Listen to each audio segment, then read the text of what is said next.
This man will lose his life at the hands of Rubi Rose if we don't put a stop to this. This is the most serious topic I've ever broached on this channel. This entire situation dates back to July of 2020 when Rubi Rose was starting OF. Recently, Rubi added her name to the growing list of people who are using OnlyFans to make a little side money. Just days after launching her page, she revealed that she had already banked over $22,000. Calm 22K on my first day of OnlyFans, she wrote on Instagram. If you can be sexy and want to start making money, text from my referral link to get started. Hit me on OF for a promo. Ladies, let's get this bag. Rubi Rose made $22,000 her first day, but by the following day, after posting how much she made her first day, Rubi Rose will have a pending balance of over $100,000, meaning she made over $80,000 her second day on OF. It's been 3 years since Rubi Rose started an OnlyFans account, and she still makes over $300,000 a year, mainly due to guys like Brandon. Not even guys like him, literally due to Brandon. You see, Brandon would meet Rubi Rose in Miami, and he would introduce himself as her highest paying OnlyFans subscriber. Now, Brandon would prove that he wasn't capping or lying because he would show Rubi Rose receipts. This dude has only been subscribed to Rubi Rose for 1 month, and he already gave her $62,000 in tips. This is nasty work. This is super, super nasty work. I don't care. It wouldn't make a difference if Rubi Rose was opening up and showing her Libya and receiving unholy backshots on OnlyFans. It wouldn't matter, right? $60,000 in a month is still outrageous, but it's even more outrageous that she's only showing pictures that she would post on Instagram. She's not even uncovering herself. But we wouldn't understand how truly of a nasty work this was until people started to discover exactly who Brandon is. And that led us to a MTV True Life episode.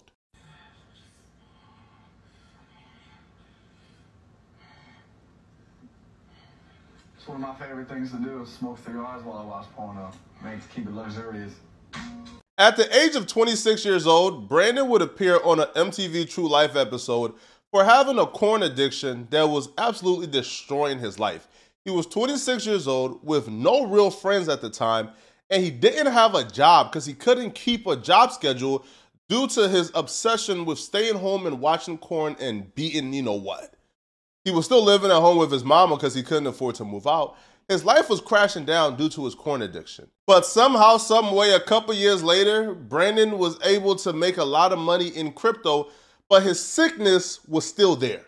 And we found out how truly sick Brandon was when no other than Rubi Rose exposed some text conversations between the two. She saved his name as Brandon Weird OF Fan. Listen, if I gave a girl $60,000, man, and she saved my name in her phone as Weird OF Fan, that's an issue, right? Now, he sent her a few messages like, "What you doing tonight?" No reply. "Why aren't you answering me? I thought we had a genuine connection." "Rubi, why aren't you answering me? I have invested so much money into our relationship. I am in love with you. Why won't you love me? I will do anything for you. I will fly anywhere to be with you. All that I can ever think of is you. There is not a single other person in the world as perfect as you are. You could be my queen and I'd be your king. I would give you anything you could ever wish for.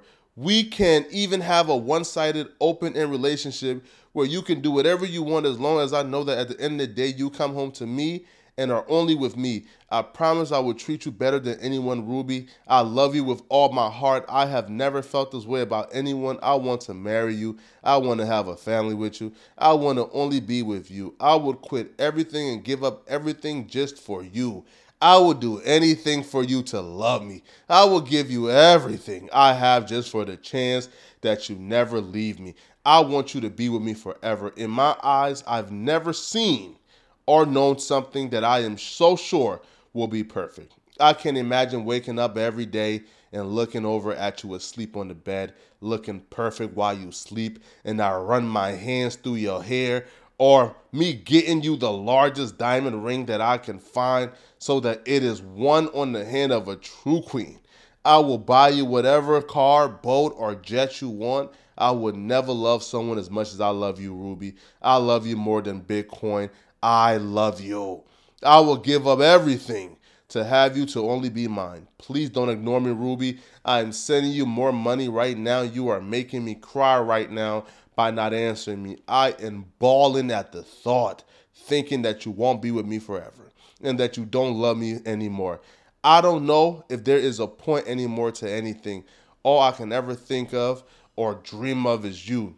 You are on my mind all day, every day, thinking of how you smelled in the hotel lobby when I first saw you, thinking of your perfect voice, thinking of your perfect smile when you first laughed awkwardly as I told you that I was your #1 fan.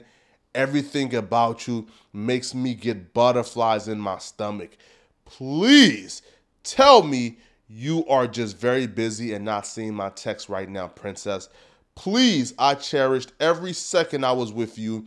I adore you. You are the reason I wake up every morning. I have no purpose without you. You are my rock. Ruby, Ruby, stop ignoring me. Why are you ignoring me after all of the money that I have given you to show you that I am only loyal to you?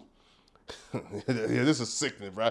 And how much I love and appreciate and adore you. How dare you not answer me? I see you actively posting on your Instagram story and you have not answered me once. You are making me very mad. I have treated you like a princess and you won't even take the time to respond to me. I will not tolerate this. I am sorry for getting mad at you. I did not mean to. I shouldn't have, but the love I have for you causes me to get very emotional. He even showed receipts that he spent $30,000 more on Ruby since they met 2 days ago. This is sickening. And the messages go on and on and on and on. He even promised to give her 10 Bitcoin for a total of $40,000 if she would respond back to him. Poor guy. There's a couple of things he says in that long paragraph that we will address very shortly. But it gets worse. The messages weren't as bad as was to come. You see, Brandon would then go out and get a permanent tattoo of Ruby Rose on his leg. Now, he would send this to her as if this was a trophy, as if this is something he's doing to show his dedication and love to their relationship, as he will call it, even though he only met her once in person. It's pretty evident at this point Brandon is sick, he's mentally ill, he has a corn addiction, and he's on the path of self-destruction. And Ruby Rose is going to take him on that path to self-destruction. Brandon is a victim to OF and Ruby Rose's romance scam. And here's what I mean. Ruby Rose is a high-earning OF creator who is signed to an OF agency. And one of the perks of an OF agency is fan interactions. The OF agency will take over the OF creators' DMs, and their job will be building connections with fans, and they will handle DM to foster engagement and maximize tips and increase the average payment per fan through flirt flow. In the case of Ruby Rose, it was the OF agency who was DMing Brandon and weaseling $60,000 to $90,000 out of Brandon. And here's how they did it. You see, they have a sophisticated AI bot called Flirt Flow. Now, the AI bot doesn't just send messages, according to them, no. It creates an authentic connection, meaning the bot is programmed to have an expertise in relationship building. So the bot pretty much have the psychology or the knowledge of like a 35-year-old psychology doctorate. And this bot is able to evoke emotion out of these vulnerable men. The bot is able to convince these men that you care about them. It's convinced these men that they're in a relationship with you. It convinced these men that y'all are working towards something much greater than just the OnlyFans DMs. The bot is essentially a bot that's programmed to manipulate vulnerable men out of their money through a romance scam because these men think they're in a full-blown relationship with these OF creators. Which is why in the messages to Ruby Rose, Brandon is telling her, I invested a lot of money into this relationship. I thought we had a genuine connection. You don't love me anymore? That's because the AI bot convinced Brandon that Ruby Rose was in love with him. It's a romance scam, but it's just legal. But it's wrong. And it's crazy how creators like myself are looked at as crazy when we bring up how unethical this is. How unethical it is to use AI bots to manipulate and coerce vulnerable mentally ill men like Brandon who are addicts into giving away exorbitant amount of money to these OF creators. But somehow we're all for protecting addicts until it comes to incels and vulnerable men who have addictions to corn.